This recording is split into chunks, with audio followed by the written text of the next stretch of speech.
আল্লাহ পাক মানুষকে অনেক জ্ঞান বুদ্ধি বিবেক বিবেচনা দিয়েছেন, যেই জ্ঞান দিয়ে তারা mic, light, current, computer, rocket, বিমান, বাস, ট্রাক, অসংখ্য যানবাহন এবং যন্ত্রপাতি আবিষ্কার করেছে। মহাকাশে ভ্রমণ করে এমন কঠিন কঠিন যানবাহন তারা তৈরি করেছে, কিন্তু 5টা বিষয় তারা জানতে পারবে না কোনো দিন। একটা হলো ইন্নাল্লাহ ইনদাহু ইলমুস সাআহ, কিয়ামত কবে হবে, দুনিয়া ধ্বংস কবে হবে, এর ডেট তারিখ ইসরাফিল আলাইহিস সালামকে আল্লাহ জানায় দেয় নাই। 2 নম্বরে ওয়ায়ুনাজ্জিলুল গায়স, কোন মেঘে কবে কোন তারিখে বৃষ্টি হবে সুনির্দিষ্ট সময় কেউ বলতে পারবে না। 3 নম্বরে কোন নারীর পেটে সন্তান আছে, ইন্নাল্লাহা ইনদাহু ইলমুস সাআ ওয়া ইউনাজ্জিলুল গায়স ওয়া ইয়ালামু মা ফিল আরহাম, কোন নারীর পেটে কয়টা সন্তান আছে, কন্যা না পুত্র, একমাত্র আল্লাহ ছাড়া কেউ বলতে পারবে না। ওমা তাদরি নাফসুম মাযা তাকসিবু গাদা, একটু পরে আগামীকাল বা একটু পরে কে কি ইনকাম করব, এটা আল্লাহ পাক ছাড়া কেউ জানে না। ওমা তাদরি নাফসুম বিআইয়ি আরদিন তামুত, আর কার কোথায় মরণ আছে এটাও কেউ জানে না। যার যেখানে মরণ আছে তাকে সেখানে যেতেই হবে। বুজুর্গানে দিন বলেন, দো চিজা দমিরা কশদ জোরে জোর, একে আবদানা দেগার খাকে গোর। 2টা জিনিস মানুষকে তার গন্তব্যে নিয়েই ছাড়ে, একটা হলো রুজি আর রুটি, আর একটা হলো কবরের মাটি। যেখানে যার রুজি আছে তাকে সেখানে যেতেই হবে, যেখানে যার মরণ আছে তাকে সেখানে যেতেই হবে। মরণের হাত থেকে কেউ বাঁচতে পারে নাই, পারবেও না। কাজেই হায়াত নিয়ে আমাদের কোনো বড়াই নাই, হায়াতের কোনো গ্যারান্টি নাই, মরণের গ্যারান্টি শতভাগ। সকলের কাছে দোয়া চাই, সকলের জন্য দোয়া করি যে আল্লাহ পাক রব্বুল আলামিন অতদিন যেন আমাকে হায়াত দান করেন যতদিন আমার দ্বারা তার দ্বীনের উপকার হবে এবং তার মখলুকের সেবা খেদমত হবে। এমন হায়াত চাই না যে হায়াতে আমার দ্বারা দুনিয়ায় দ্বীন ও দুনিয়ার কোনো উপকার না হয়, এরকম বেকার হায়াত চাই না। তবে সুস্থতার সাথে, ইজ্জতের সাথে, প্রশস্ত হালাল রিজিকের সাথে দ্বীনের সেবা খেদমত করতে পারি এমন হায়াত কামনা করি, যেন এভাবে আল্লাহ তাআলা আমাদের সুস্থতার সাথে, ইজ্জতের সাথে, প্রশস্ত হালাল রিজিকের সাথে লম্বা হায়াতে তয়বা দান করেন। সবাই বলি আমিন। আমরা ইবাদত বন্দেগি করি, এখানে যতক্ষণ বসে আছেন নীরবে চুপ করে বসে থাকলেও যতগুলি কথা, বিশেষ করে মাসআলা সংক্রান্ত যে জরুরি কথাগুলো উলামায়ে কেরাম বলে থাকেন, পরবর্তীতে আমল করব এমন নেক নিয়েতে বসে আছেন আর মাসালাগুলো শুনতে আছেন। প্রত্যেক একটা মাসালার বিনিময়ে বিশ্বনবী মুহাম্মদুর রাসূলুল্লাহ সাল্লাল্লাহু আলাইহি ওয়াসাল্লাম যেটা বলেছেন, খায়রুম মিন ইবাদাতি সিত্তিনা সানা, বেরিয়া লাগাতার বিরামহীন কাজা ছাড়া ধারাবাহিক একটানা 60 বছর নফল ইবাদত করলে যে নেকি, তার চেয়েও বেশি নেকি। কথাটা শুনে খুব আশ্চর্য লাগলো, বিধায় খুশিতে সুবহানাল্লাহ পড়ছেন। এটাও বৃথা যাবে না, এর বিনিময়ে জান্নাতের মধ্যে একটা বিশাল ফলদার গাছ লাগানো হয়ে গেছে, আর একটা লাগানো হয়ে গেছে, হতেই আছে। সুবহানাল্লাহ। কাজে এই জায়গাটা বসে থাকাও নেকি, এখানে বসে থাকাও নেকি। খায়রুম মিন ইবাদাতি সিত্তিনা সানা, খয়ের ইসমে তাবজিলের সিগা উলামায়ে কেরাম বোঝে। অর্থ হলো, মাদ্রাসার ছাত্ররা থাকলে সরফওয়ালারা মনে রাখবে, আরবিতে অনেক শব্দ আছে, প্রত্যেকটা শব্দের সংজ্ঞা আছে, পরিচয় আছে। ইসমে ফাইল কাকে বলে, ইসমে তাবজিল কাকে বলে, সিফাতে মুসাব্বা কাকে বলে, ইসমে মুবালাগা কাকে বলে, এর প্রত্যেকটার পরিচয় আছে। তো ইসমে তাবজিল বলা হয় ওই সিগায় সিফাতকে যার ভিতরে মানায় মাজদারি সর্বোচ্চ পাওয়া যায়, অর্থাৎ মূল অর্থ, শব্দের একটা মূল অর্থ থাকে, এই মূল অর্থটা যেই শব্দের ভিতরে সর্বোচ্চ পাওয়া যায় তাকে ইসমে তাবজিল বলে। কি মানে? খায়রুম মিন ইবাদাতি সিত্তিনা সানা, লক্ষ্য করতেছেন আপনারা? একটা মাসালা শুনলে এবং শিখলে আমল করলে পরে নেকি, যেটা হবে আমলের নেকি আলাদা। শুধু আমলের নিয়তে মাসালাটা শুনলে শিখলে আপনাকে আল্লাহ তাআলা 60 বছর নফল ইবাদতের চাইতে বেশি নেকি দান করবে। সাহাবাই কিরাম বললেন, মিনাইয়া আমালিন ইয়া রাসূলুল্লাহ, 60 বছর তো নফল ইবাদত কত প্রকার আছে, কোন নফল ইবাদত?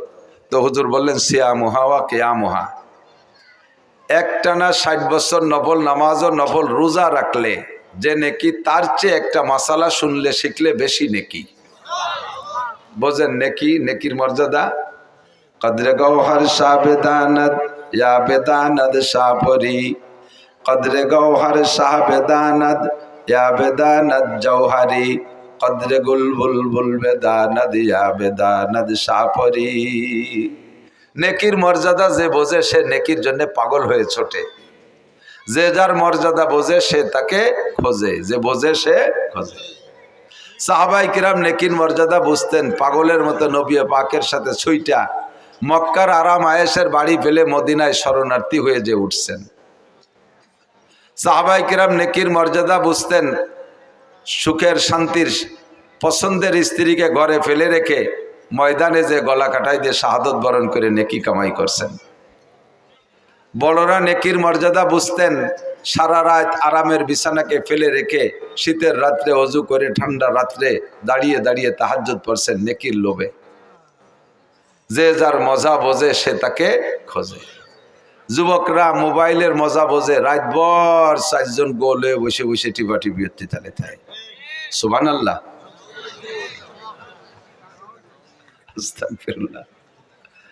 যারা টেলিভিশনের মজা বোঝে চোখে পলক মারে না, দেখতেই থাকে। বিশ্বকাপের সময় দেখেছি রাত 2টার সময় ম্যাচ, তাও দেখে যে ব্যান ব্যান করতেছে টেলিভিশনের সামনে। 3টের ম্যাচ তাও মিস করে না, 4টের ম্যাচ তাও মিস করে না। শীতকালে খেলা হয়েছে রাত 5টায় ম্যাচ, কনকনে শীতের রাত্রে দাঁড়ায় দেখতেছে। তারা এর মজা বোঝে, ওখানে গিয়ে দাঁড়ায় দাঁড়ায় দেখে, ঠিক না? যে বিড়ির মজা বোঝে সে যত কষ্ট হোক একটা বিড়ি সংগ্রহ করেই ছাড়ে। আমি বিড়ির মজা বুঝিনি, আপনারা যারা খান না বোঝেন না। আমারে যদি বলা হয়, হুজুর যদি একটা বিড়ি স্টেজে বসে খান 1 লাখ টাকা দেব, 1 লাখ টাকা দিলেও কি আমার এই জায়গায় বসে একটা বিড়ি খাওয়া সম্ভব? আমি এই জায়গার থেকে বিড়ি খাইয়ে বাড়ি যাওয়ার আগে, বিড়ি বাড়ি চলে যাবে। এই দেন না যে টাওয়ার দাঁড়ায় রয়েছে, সারা বাংলাদেশে বিড়ি পৌঁছে যাবে। মৌলানা নাসির সাহেব দাঁড়িয়ে মাঠে স্টেজে বসে বিড়ি খাইছে। তোমরা যেন আবার আজকে ইউটিউবে শিরোনামে এই লিখে দিও না, এরা যে এত ফাজি লিখে জ্বালায় বস করাই কঠিন। যা লেখে থামবিলে তা বলার মতো না। কয়েকটা আছে তাজা গাঁজাখোর মিথ্যে কথা ইউটিউবার, শিরোনামে লেখছে একটা, অথচ তার কিচ্ছু ওয়াজের মধ্যে নাই। এমন একটা দেশে যায়, শিরোনামটা দেখে শ্রোতারা ওই ওয়াজটা শুনতে বাধ্য। দেখি হুজুর এই কথাটা কোথায় কইছে, দেখি কোন জায়গা কইছে, এই দেখি অত্যত্তি শেষ পর্যন্ত তো শোনা হয়ে গেছে, ওনার ভিউ হয়ে গেছে ফাঁকে। যে কথা দিয়ে লেখছে সে কথা কোথাও নাই। তোমাকে আমি ক্ষমা করব না, কিয়ামতের ময়দানে তোমাকে আমি ধরব। এবং তুমি একজন মিথ্যাবাদী, তোমার শাস্তি কি হবে তুমি জেনে নাও। জাহান্নামের আগুনের মধ্যে পুড়বা, আর লাগামের ভিতর দিয়ে আগুনের বিষাক্ত ছুরি ঢুকই দিয়ে কান পর্যন্ত ফাড়বে, আবার ওই পাশে থেকে বাম পাশে ঢুকই দিয়ে ফাড়তে থাকবে, এই পাশ ঠিক হয়ে যাবে। লক্ষ লক্ষ কোটি কোটি বছর তোমার লাগাম ফাড়বে। আমি যতক্ষণ ক্ষমা না করবো, আল্লাহ ক্ষমা করবে না। এই আমার যারা একান্ত আছো, তোমরা এই কথাগুলো ছেড়ে দিও, যাতে ওই সরসুরটাগুলো সাইজ হয়ে যায়। এত বড় আজে বাজে। মাজলিসু ফিকহিন খায়রুম মিন ইবাদাতি 60 সানা। লাগাতার 60 বছর নফল নামাজ আর নফল রোজা কয়জনে রাখতে পারি? আছেন নাকি এর মধ্যে কেউ? 60 বছর বিরামহীন। এবং খয়ের মানে ভালো, বেশি। এ বেশি আরবিতে কিছু কিছু সংখ্যা আছে, বাংলায়ও আছে, যে সংখ্যাগুলো নির্ধারিত সংখ্যা বোঝানোর জন্য বলে না, এ তো অধিক বোঝানোর জন্য, যাকে বলে আরবিতে বলা হয় আদদে কাসির, অধিক সংখ্যা বোঝানোর জন্য। মূলত যে সংখ্যা বলছে ওইটা না। যেমন লাইলাতুল কদর খায়রুম মিন আলফি শাহর, সবে কদরে 1 রাত ইবাদত করলে 1000 মাসের চাইতে বেশি নাকি। 1000 মাসের চাইতে, এখানে 1000 মানে 1000 না, হাজার হাজার মাস ইবাদতের চাইতে বেশি। বলি সুবহানাল্লাহ। বাংলায় এরকম সংখ্যা বলে। আপনার বাড়ি মেহমান আসার কথা 5 জন, ঘটনাক্রমে মেহমান চলে এসেছে 10 জন। রিসিপশনে বসতে দিয়েছেন, ডাইনিং টেবিলে বা দস্তারখানে বসতে দিয়েছেন, ঘরের থেকে মহিলা বলতেছে তাড়াতাড়ি পুরুষকে খাওয়াই বিদায় দেন, মহিলারাও আছে তাকে খাওয়াতে হবে। আপনি একবার ঘরে যান, একবার ওই জায়গায় আসেন, একবার ঘরে যান, একবার ওই জায়গায়, জগ গিলাস থাল প্লেট কিচ্ছু আনেন না। মহিলা কাছে তাড়াতাড়ি খাওয়াই দেন, তুই আমাকে ঝামেলা আছে। আরে কি কচু খাবো, 14-20 মেহমান আইছে, 14-20 মানুষ আছে। 14-20 কয়জন হয়? 280 জন না? তে জায়গা কি 14-20 কওয়া উদ্দেশ্য নাকি? তার মানে সীমা লঙ্ঘন করছে, বেশি আইছে, পরিমাণের চাইতে বেশি আছে, একে বলে আদদে কাসির। আল্লাহ পাক রব্বুল আলামিন এবং নবী আলাইহিস সালাম এরকম শব্দ সংখ্যার দিক দিয়ে ব্যবহার করেন। খায়রুম মিন ইবাদাতি সিত্তিনা সানা। একটা মাসালা শুনলে শিখলে 60 বছর নফল নামাজ ও রোজার চাইতে বেশি নাকি? বলেন সুবহানাল্লাহ। আল্লাহ, আমার এই জায়গায় একটু কনফিউশন ছিল, একটু অভিযোগ ছিল যে 60 বছর নফল নামাজ আর রোজা কত বিশাল নাকি, একটা মাসালার দাম তার চেয়ে বেশি হবে কেন? এরকম কি মাসালা আছে? তো পরে খুঁজে পেলাম অবশ্যই এরকম মাসালা আছে। ভালো করে বোঝেন, কিয়ামতের ময়দানে আল্লাহর কসম, উলামায়ে কিরাম সাক্ষী, কোন পাবলিককে আল্লাহ জিজ্ঞেস করবে না তাহাজ্জুদ পড়েছো, ইশরাক পড়েছো, আওয়াবিন পড়েছো, সাহস পড়েছো, শবে বরাতে নফল নামাজ পড়েছো, শবে কদরে নফল নামাজ পড়ছো, আইএম বিজের নফল রোজা রাখছো, শবে বরাতে রোজা রাখছো, মুহররমের নফল রোজা রাখছো। কোন নফল ইবাদত সম্পর্কে কেউকে জিজ্ঞাসা করা হবে না, কিন্তু কিয়ামতের ময়দানে ফরজ সম্পর্কে জিজ্ঞাসিত হবেন। আউয়ালু মা ইউহাসাবু বিহিল আবদু ইয়াউমাল কিয়ামাতিস সালাহ। হাসরের মাঠে সর্বপ্রথম জিজ্ঞাসা হবে নামাজ সংক্রান্ত মুসলমানের কাছে। কাফেরদের কাছে কিচ্ছু জিজ্ঞাসা করা হবে না। হিন্দু, বৌদ্ধ, খ্রিস্টান, ইহুদ, নাসারা, নাস্তিক, মুরতাদ, বেঈমান যারা আছে তাদের কাছে নামাজ, রোজা, হজ, যাকাত, ফরজ, ওয়াজিব, সুন্নাত, মুস্তাহাব কিচ্ছু জিজ্ঞাসা করা হবে না। ওরা প্রথম চান্সেই ফেল হয়ে যাবে। ফি নারি জাহান্নামা খালিদিনা ফিহা আবাদা। ওরা বিনা হিসাবে জাহান্নামী। বাকি মুসলমান যারা থাকবে এদেরকে আল্লাহ পাক রব্বুল আলামিন 4টি প্রশ্নের জবাব না দিয়ে এক কদম বাড়তে দিবেন না। আনা উমরিহি ফিমা আফনা। 70-80 বছরের হায়াত কিভাবে কাটাইছো কইয়া যাও। কারাহা বা খলকিয়ারি জুমলা রাস বা খোদা তাসবির হিলা কায়রাওয়াস। ও মুরব্বী, তোমার দুনিয়ার কোনো কাজ পরিপাটিতে অভাব ছিল না। ভাঙ্গার বাজারে কাপড়ের ব্যবসা করছো 80 বছরে বুড়ো। তোমার কাপড়ের শোকেস গুলো কি সুন্দর সাজানো ছিল, তোমার ঘরটা কত সাজানো ছিল। বৃদ্ধ বয়সও মার দিয়া ছাড়া কাপড় পরতে না, আয়রন করা ছাড়া, ইস্ত্রি করা ছাড়া কাপড় পরতে না, ময়লা কাপড় পরতে না, লুঙ্গি পর্যন্ত আয়রন করে পরতে। কাঁথা কাপড় ধোয়া মোছা পরিষ্কার ছিল, থালাবাটি পরিষ্কার ছিল, শোকেসের ভিতরে সব মালামালগুলো সুসজ্জিত ছিল। তোমার নামাজটা কেমন সজ্জিত, তোমার ফরজ ওয়াজিব সুন্নতের সাজ কেমন ছিল, কোরআনে কারীম কেমন তিলাওয়াত করতে পেরেছো। তুমি ইংলিশ পত্রিকাগুলো পড়তে, আরবি পত্রিকা পড়া শেখো নাই কেন? আরবি পত্রিকা কোরআনে কারীম, আরবি পত্রিকা হাদিসে নববী, এগুলো পড়া শেখো নাই কেন? এই সব বিষয়ে আপনাকে 70 বছরের জিন্দেগির হিসাব দেওয়া লাগবে কি লাগবে না? আজকে কি বার গেলাম? মঙ্গলবার। একটু একটু বোঝার জন্য বলছি আমার দিক। আজকে মঙ্গলবার গেল। গত মঙ্গলবার সকালবেলা কে কি খাইছেন সত্য কথা বললে আমার মনে হয় তাড়াতাড়ি কেউ কইতে পারবেন না। কথা কন। এক সপ্তাহ আগে মঙ্গলবারের সকালে কি খাইছি তাই মনে নাই। 70 বছরের জিন্দেগিতে লম্বা একটা পথ অতিক্রম করে চলে আসছি। কোথায় ভিড় ছিল, কোথায় খাচ্ছিল, কোথায় গর্ত ছিল, কোথায় কার সাথে ধাক্কা খাইছি কিছু আমার মনে নাই। যৌবনের ভিতরে অনেক অন্যায় অপরাধ করেছি, অর্থনীতির মধ্যে অন্যায় করেছি, সমাজ রীতির মধ্যে অন্যায় করেছি, বিচার আচারের মধ্যে অন্যায় করেছি, পরিবার পরিজনকে পরিচালনার ক্ষেত্রে হাজারো অন্যায় করেছি। 70 বছরের হিসাব কেউ দিতে পারবো না। একটা হিসাবই 70 বছরের দিতে পারবো না।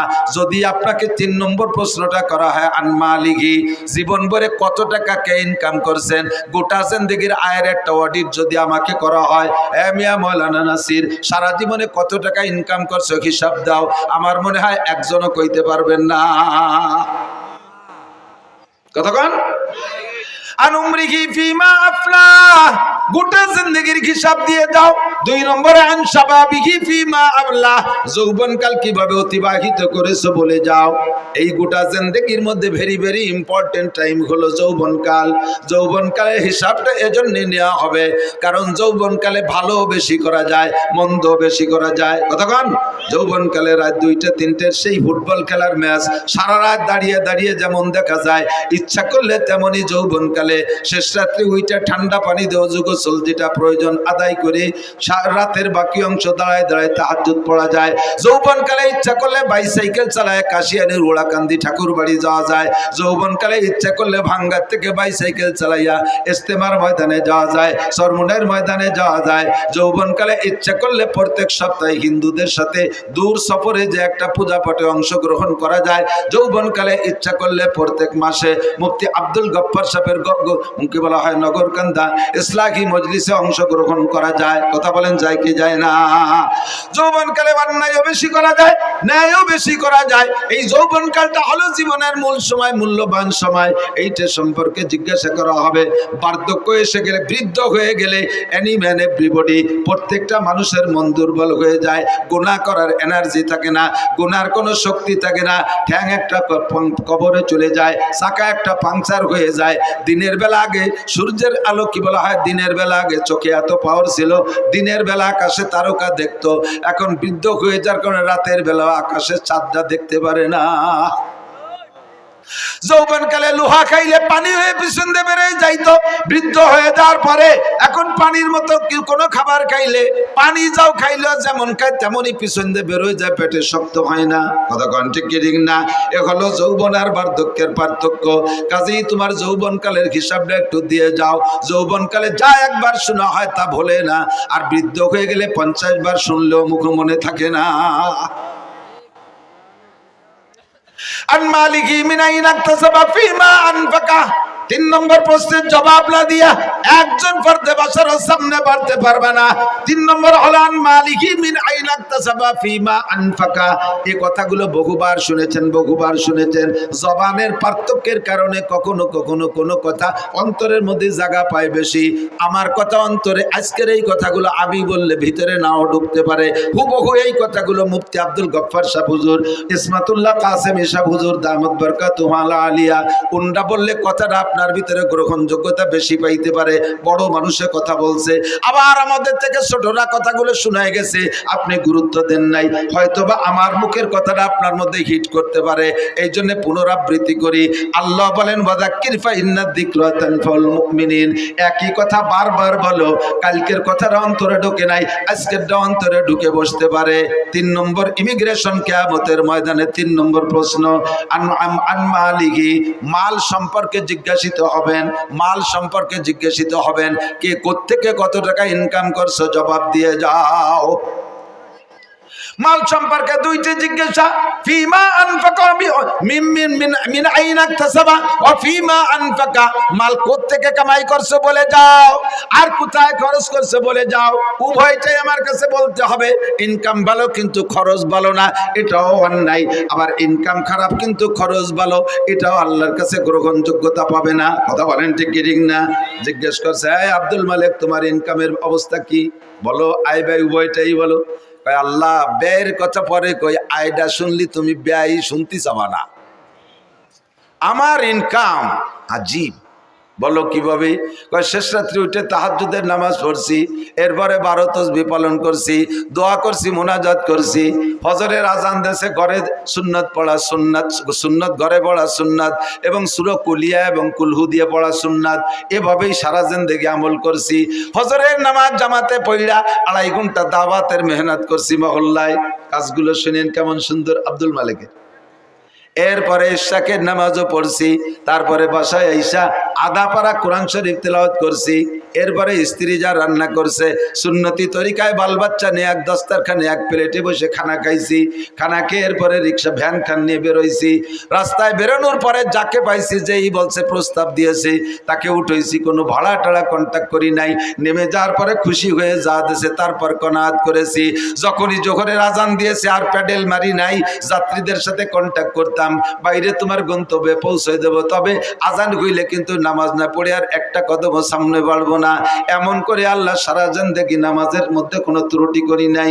আজান হইলে আর ভ্যান চালাই নাই। মাগরিবের নামাজ পড়া পাইলে অ্যাক্টিভ দিছি, না পাইলে বাসায় চলে আসছি। ঈশার নামাজ পড়ে সূরা ওয়াকিয়া পড়ছি, এরপরে সূরা মুলুক পড়া, এরপরে বাচ্চাদেরকে নিয়ে দস্তারখানে খানা খেয়া আল্লাহ ওযু সহকারে বিছানায় পিঠ দিয়েছি। বলো আল্লাহ আমার ইনকামের মধ্যে ত্রুটি কোন জায়গায়? আল্লাহকে golden A plus thank you, welcome. তাল এদিকে সব তোমার জন্য দরজা খোলা, কিন্তু খরচ করছো কিভাবে এটা একটু সঠিক হয়ে চলে যাও। খরচের ব্যাপারে একটা সমস্যা আছে, ওই শনিবারে ব্যারাকের কিস্তিতে টাকাগুলো দিয়ে